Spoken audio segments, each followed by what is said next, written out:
क्षमा breaking Jain news. आज शुल्लक श्री जी ने भी अनेक प्रसंग उठाए कि हमें धर्म की रक्षा करनी चाहिए।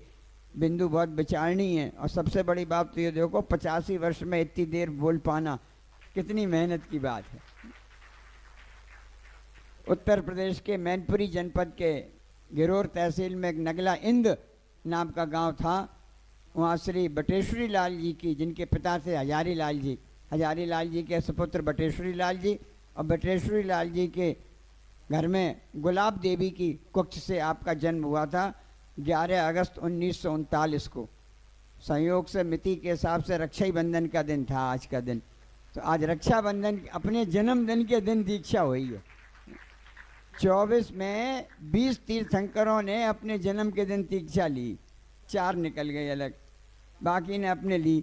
उसी परंपरा को पंडित जी ने निभा लिया कि हम भी अपने जन्म के दिन ही दीक्षा लेंगे। ऐसा सुसंयोग बैठा।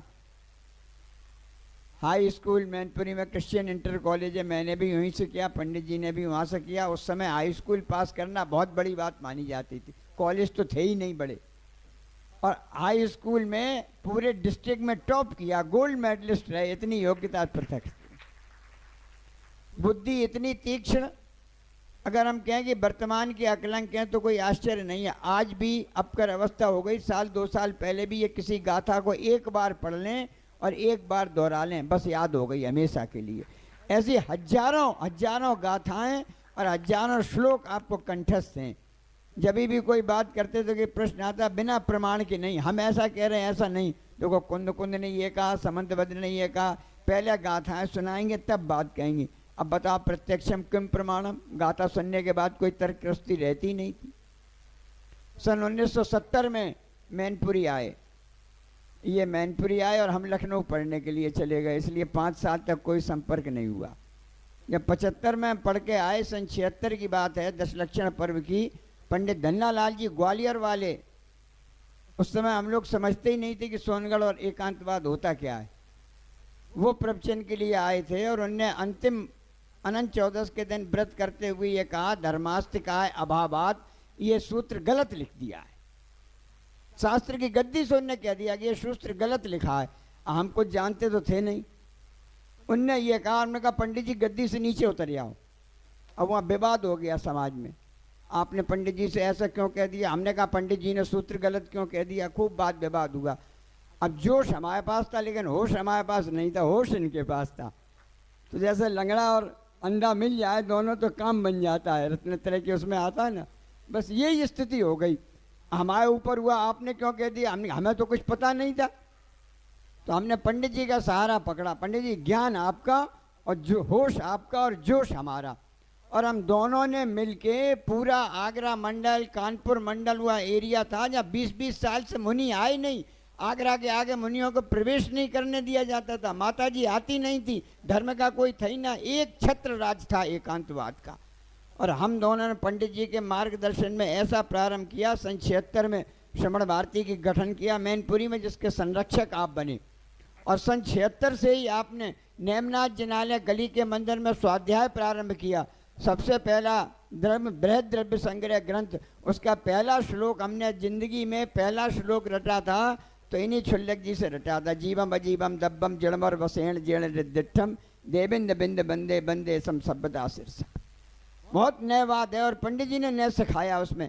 परम शुद्ध निश्चय ने क्या है, शुद्ध निश्चय ने क्या है, अशुद्ध निश्चय ने क्या है, उपचरित सद्भुत विवाद ने क्या है, अनुपचित, हम तो कुछ जानते ही नहीं थे, कुछ नहीं जानते थे। इन्होंने पूरा परिपक्व किया। और 77 के पर्यूषण में और 79 के पर्यूषण में हम इनके साथ अहमदाबाद और सूरत पर्यूषण में गए, हमने इन्हीं से ट्रेनिंग ली।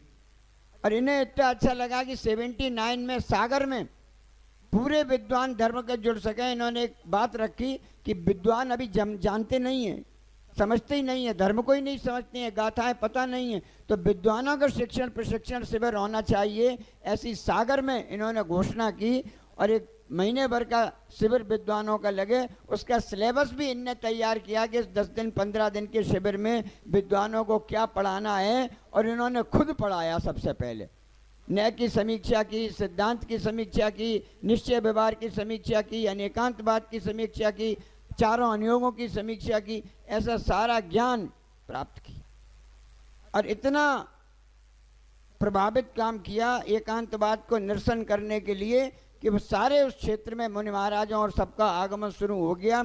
और ज्ञानमती माता जी इतनी प्रभावित हुई कि 80 की बात होगी, उस समय 1 लाख रुपए के पुरस्कार से आपको, ज्ञानमती पुरस्कार से आपको 80 के शतक में, समझो 1 लाख में कितनी, आज तक 1 लाख थोड़ा लगता है, लेकिन 80 में 1 लाख बहुत होता था।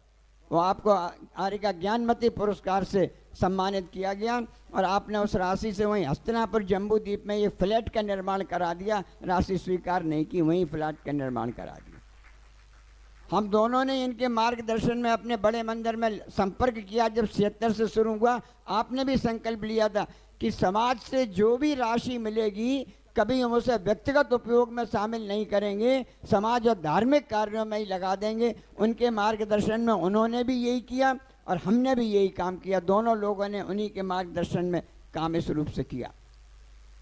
उसके बाद आचार्य वर्धमान सागर जी के सानिध्य में शुद्ध निधि पुरस्कार, वो भी 1 लाख पुरस्कार था, वो भी आपको से 1 लाख पुरस्कार किया गया।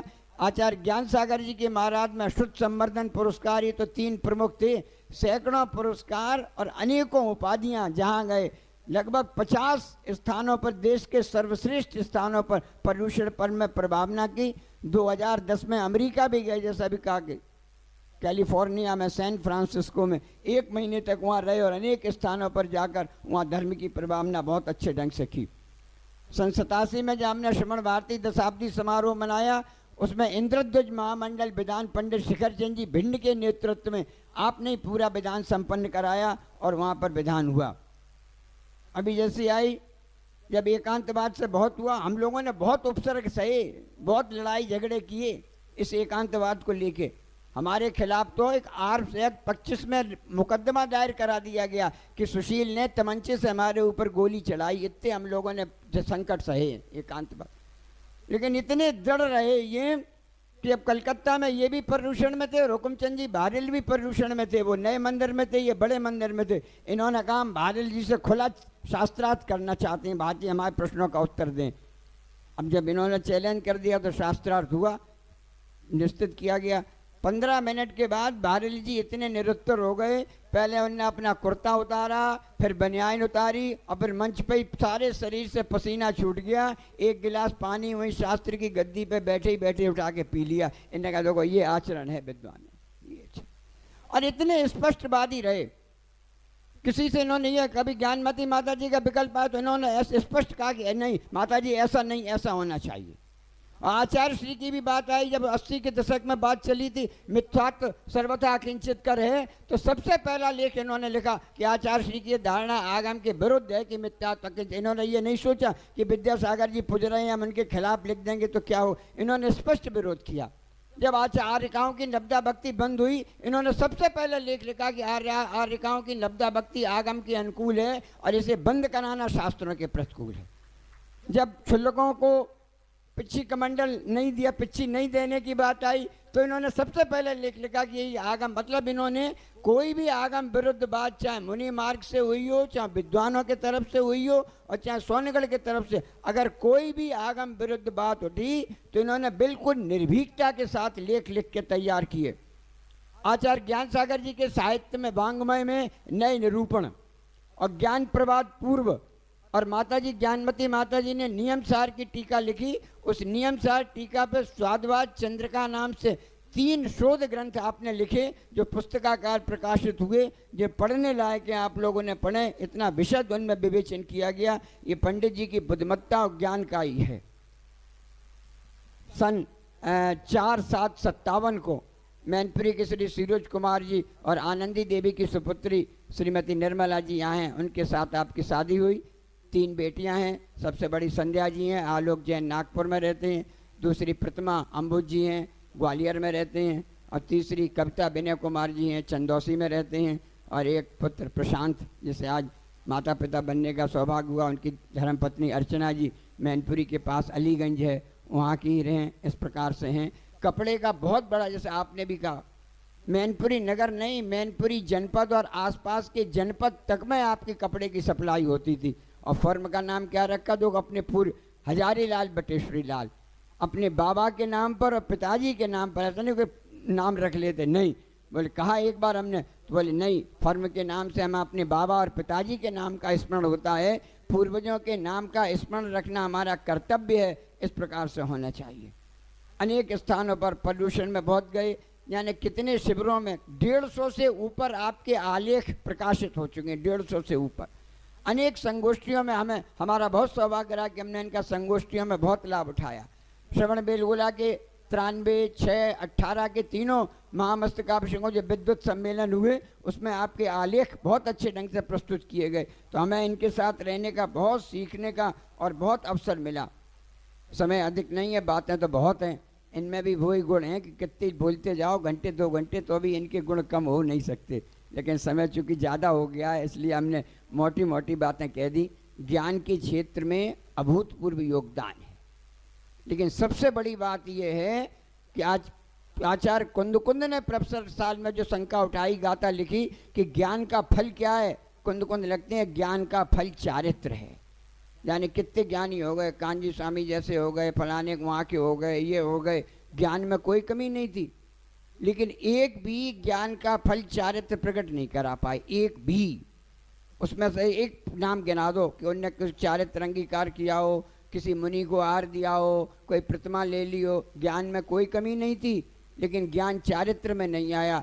आज ये विद्वानों के लिए एक ऐतिहासिक क्षण है, ऐतिहासिक दिन है, जब एक विद्वान ने अपने जीवन की उत्तरार्ध अवस्था में अपनी चेतनता के साथ, 5 इंद्रियों की सजगता में, आज अंतर्मना जैसे तपस्वी के चरणों में अपना सर्वस्व अर्पण करके क्षुल्लक दीक्षा अंगीकार किए। ये विद्वानों के लिए एक बहुत बड़ा आईना है, बहुत बड़ा आईना।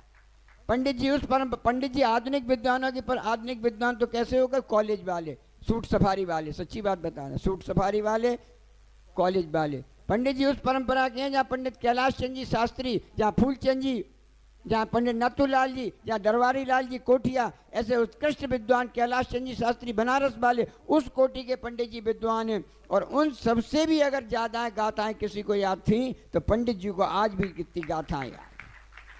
इसलिए ज्ञान के क्षेत्र में, और अभी पंडित जी ने उल्लेख किया था नागौर का 16.5 पंथी। अभी उपाध्याय श्री ने बताया कि यहाँ जो 16.5 पंथी लिखाया, इनके गृहस्थावस्था के जो बाबा जी थे, मुनि जिनेंद्र सागर जी महाराज, उन्होंने वहाँ नागौर में एक औषधालय का निर्माण कराया, और उन्होंने ही ये बात वहाँ लिखाई थी कि 16.5 पंथी को संयोग कहाँ से कहाँ बैठ जाता है। और आज जो पंडित जी ने बातें बहुत थी, लेकिन इसमें निश्चित रूप से पंडित जी का ज्ञान मार्ग में बहुत बड़ा योगदान है।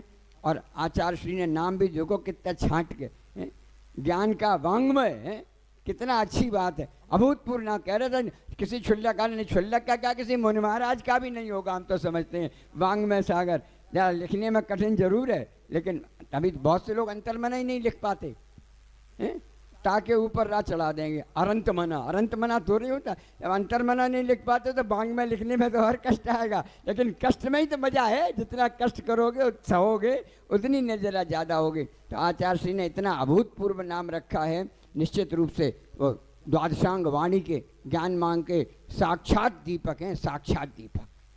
हम तो इनका सौभाग्य मानते हैं। और बात के ख़त्म करते, हमने परसों पंडित जी से कहा था, हमने कि समय कुछ बदल रहा है, आपके ऊपर स्वर्गलोक में प्रतीक्षा हो रही है। विद्यासागर जी पहुंच गए, विराग सागर जी पहुंच गए, ज्ञान सागर जी पहले से मौजूद हैं। जितने ज्ञानवान थे सब ऊपर इंतजार कर रहे हैं कि पंडित जी आए, तो अब सामाजिक की स्वाध्याय हुआ चला करेगी देवलोक में, यहाँ स्वाध्याय नहीं चलेगी, ऊपर स्वाध्याय बैठा करेगी। हमने कहा पंडित जी आप जाओ पीछे पीछे, हम भी आ रहे हैं, आप थोड़े दिनों बाद आते हैं। वहीं ऐसी शास्त्र सभा लगेगी बहुत अच्छी। निश्चित रूप से पंडित जी ने अपना पूरा जीवन श्रुत के लिए अर्पित किया, अपना पूरा जीवन समाज के लिए अर्पित किया, और हमें तो, हमारे लिए तो हमेशा मार्गदर्शक रहे। आज हम यहाँ तक पहुँचे, निश्चित रूप से उन्हीं की प्रेरणा। हमारे परिवार के ये हथपौ, हम लोगों की बड़ेलवाल जाति है, बड़ेलवाल जाति में एक हथपौ गोत्र है, आप भी उसी गोत्र के हैं, हम भी उसी गोत्र के हैं। और पिताजी का हमारा स्वर्गवास बहुत जल्दी हो गया था 87 में ही। तो 87 से लेके 22 तक अगर पिता का काम किसी ने निभाया तो पंडित जी ने पिता का काम निभाया। सच्ची बात, जब हमें आवश्यकता पड़ी मार्गदर्शन हमेशा दिया। गृहस्थावस्था में इनके बहुत आभारी रहे। अब यहाँ आ गए हैं, जब तक हैं गाथाएं सुनेंगे और इनकी सेवा करेंगे। हमें जिनने विद्वान बनाया, अब हमारा सौभाग्य है कि हमें उनकी सेवा करने का मौका, उपकारों का फल अता करने का अवसर मिलेगा। ऐसे बोलिए छुल्लक वांग में सागर महाराज की।